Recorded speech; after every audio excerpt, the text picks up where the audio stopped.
Maal en deel met desimale breek. In graad 6 gaan jy gelukkig nog net maal 10, maal 100, maal 1000 en gedeel deur 10, gedeel deur 100 en gedeel deur 1000. So dis al waarop ons vandag gaan konsentreer. Kom ons kyk gou na die eerste blaadjie. Daar staan 1,25 maal 10. Nou as jy na die 10 kyk, dan het die 10 mos 1 0.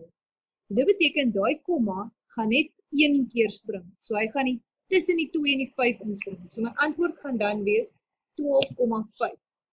Vir die volgende een is dit maal met 100, so hy 2 nulle, so dan gaan daai komma mos 2 keer spring. So hy gaan 1 keer, 2 keer spring. Dan hang hy agter die 5.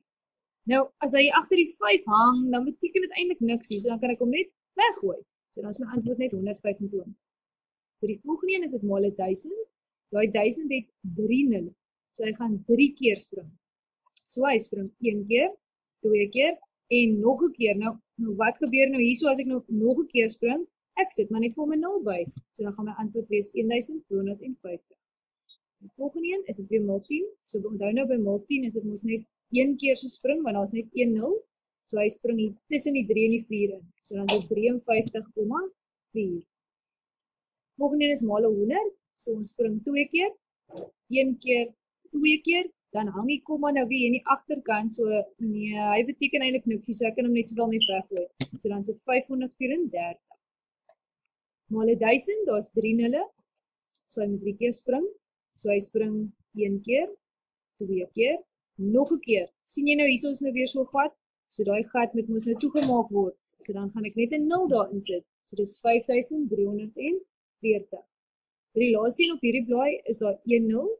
So ons gaan 1 keer spring, so die komma sit nou hierso, en hy spring 1 keer. So dan sit hy nou hier tussen die 2 en die 9. So ons antwoord 912,9. Goed, nou met gedeel deur, werk dit presies dieselfde. My komma gaan net nou na die ander kant toe spring. Dit gaan ons nou kleiner raak. So hy gaan terugspring.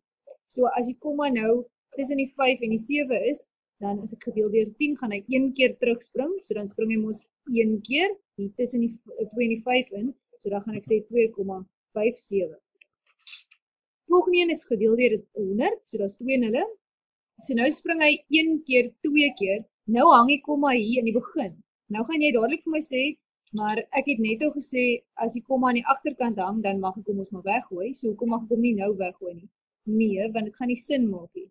As hierdie komma hier hang, dan moet ek net vir hom iets gee om hom te help vashou. So dan is dit 0,257. Onthou nou as ek hom weggegooi het, dan was die antwoord 257 en dit maak ons nou nie sin nie. Ek kan ons nou nie gaan van 25 af na 257 toe, maar dit is 'n gedeel deursom. So dit maak nie sin nie. OK.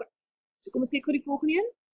Nou is 3 nulle, so hy gaan 3 keer terughop. So dis 1 keer, 2 keer en nog 'n keer. So nou moet jy mooi dink, nog 'n keer, so daar gaan 'n 0 wees en dan moet daar mos nog 'n 0 wees wat vashou ook. So dan is dit mos 0,0257. Die volgende een is gedeel deur 10, so ons gaan net 1 keer terughop. So dan is dit mos 21,43. Die volgende een is dit gedeel deur 100, so ek hop 1 keer, 2 keer terug. So dan is dit mos 2,143. Volgende een is weer so, ek gaan 3 keer terug, so dis 1 keer, 2 keer, 3 keer. Die komma hang hier in hierdie kant, maar onthou, ek kan hom nie in die linkerkant gaan weggooi nie. Hy moet daar bly. So ek sit net 'n 0 om hom te help vashou.